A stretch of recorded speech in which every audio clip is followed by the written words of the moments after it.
شروع اللہ کا نام لے کر جو بڑا مہربان نہایت رحم والا ہے۔ اے چادر میں لپٹنے والے، اٹھو، اب خبردار کرنے لگو اور اپنے پروردگار کی بڑائی بیان کرو، اور اپنے کپڑے پاک رکھو اور شرک کی گندگی سے تو الگ ہی رہو، اور اس نیت سے احسان نہ کرو کہ اس سے زیادہ کے خواہاں ہو، اور اپنے پروردگار کی خاطر صبر کرتے رہو۔ پھر جب سور پھونکا جائے گا تو وہ دن مشکل کا دن ہوگا، یعنی کافروں پر آسان نہ ہوگا۔ مجھے اس شخص سے سمجھ لینے دو جس کو میں نے اکیلا پیدا کیا، اور میں نے اس کو بہت سا مال دیا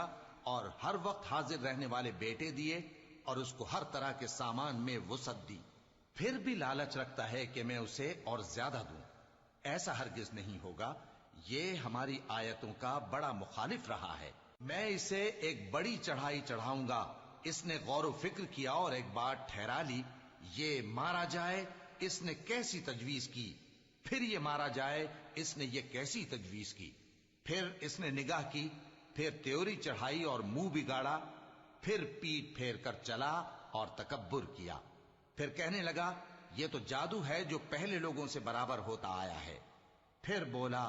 یہ اللہ کا کلام نہیں بلکہ بشر کا کلام ہے، میں ان قریب اس کو سقر میں داخل کروں گا، اور تم کیا سمجھے کہ سقر کیا ہے؟ وہ ایسی آگ ہے کہ نہ باقی رکھے گی اور نہ چھوڑے گی، اور بدن کو جھلس کر سیاہ کر دے گی،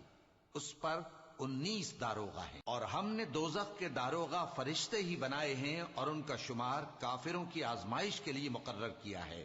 اس لیے کہ اہل کتاب یقین کریں اور مومنوں کا ایمان اور زیادہ ہو، اور اہل کتاب اور مومن شک نہ لائیں، اور اس لیے کہ جن لوگوں کے دلوں میں نفاق کا روگ ہے اور جو کافر ہیں کہیں کہ اس مثال کے بیان کرنے سے اللہ کا مقصود کیا ہے۔ اسی طرح اللہ جس کو چاہتا ہے گمراہ رہنے دیتا ہے اور جس کو چاہتا ہے ہدایت دیتا ہے،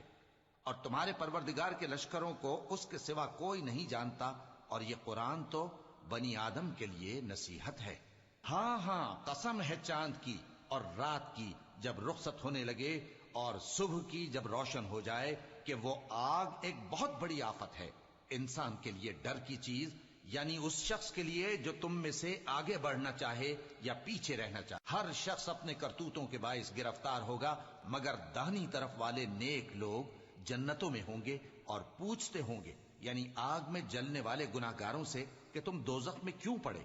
وہ جواب دیں گے کہ ہم نمازیوں میں شامل نہ ہوئے، اور نہ ہم فقیروں کو کھانا کھلاتے تھے، اور ہم بحث کرنے والوں کے ساتھ مل کر بحث کرتے تھے، اور روز جزا کو جھٹلاتے تھے، یہاں تک کہ ہمیں موت آ گئی۔ تو سفارش کرنے والوں کی سفارش ان کے حق میں کچھ فائدہ نہ دے گی، ان کو کیا ہوا ہے کہ نصیحت سے روگرداں ہو رہے ہیں، گویا گدھے ہیں کہ بدک جاتے ہیں جو شیر سے ڈر کر بھاگ جاتے ہیں۔